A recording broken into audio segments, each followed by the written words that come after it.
The next story, I want to drive a car. This story is about a boy. His name is Mukesh. He belongs to a family of Firozabad, which is involved in making glass bangles traditionally. But this boy has a dream. He wants to become a motor mechanic. He wants to be his own master. The author asks him, "Do you know anything about cars?" So he tells her that he will learn. He wants to learn how to repair a car, and he is also willing to learn how to drive a car. The author feels that the boy's dream is like a mirage amidst the dust of the streets that fill his town, which is famous for its bangles. The place from where this boy has come, Firozabad, it is famous for the glass bangles. So when they make glass bangles, a lot of dust is produced.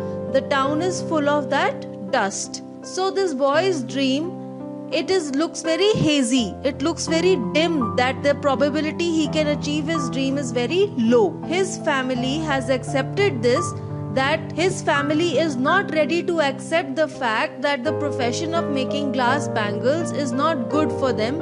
It is not appropriate for them because it also harms them physically, it harms their eyesight, and it does not provide them enough resources to even get enough food for their families.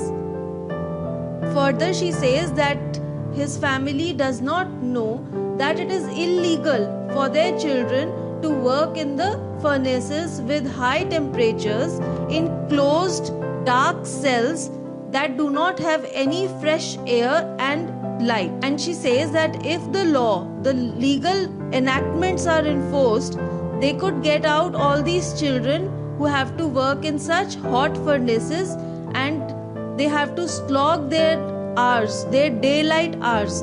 Daylight hours means when they are supposed to go out and play, they are working in these hot furnaces day in and day out. All the time they are in such hot environments.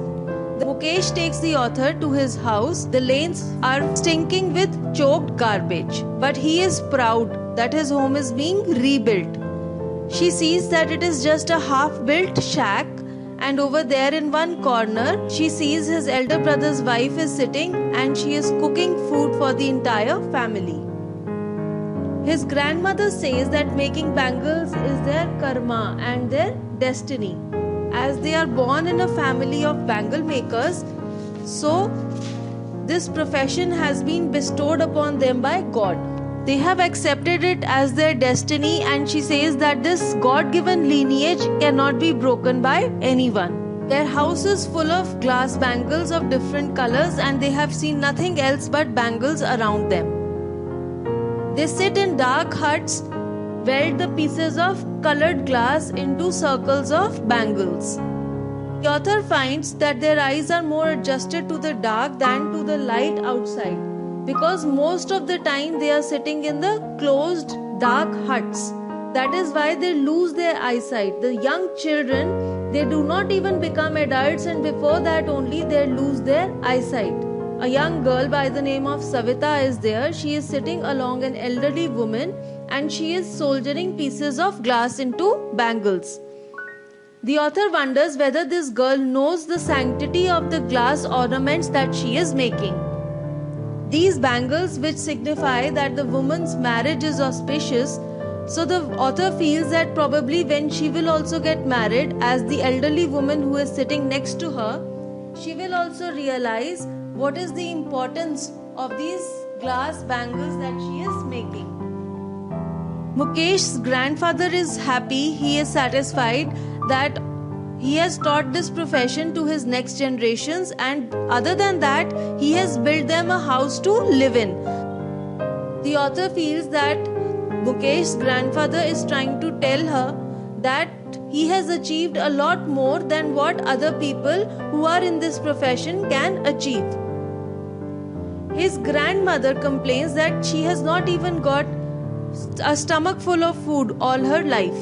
So although she is contented that they are doing this profession which has been bestowed upon them by God, she has a complaint that she has not even able to get enough food for herself to her satisfaction.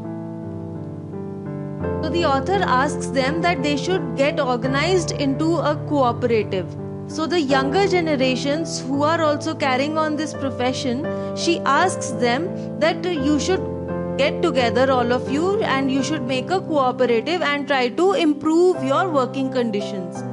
So these people, they tell her that they are afraid of the lawmakers, the policemen and the middlemen who will hit them and who will be strict with them. So they are afraid of these people and they do not make any organization amongst themselves.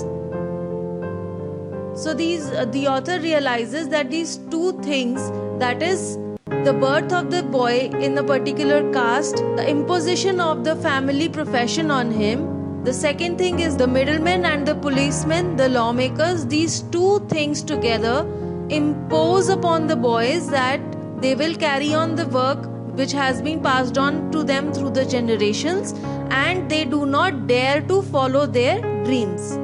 On the contrary, the author can see that the spark in Mukesh is still alive. His dream of doing something different than the art of bangle making is there in him even now.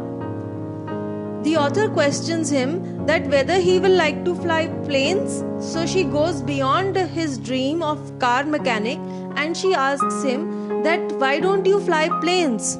She realizes that Mukesh does not know anything about planes. So what he has seen around him is cars moving around in his town, and so he is happy and content with his dream of becoming a car mechanic.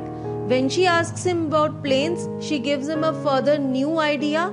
He gets very embarrassed because he does not know anything about them.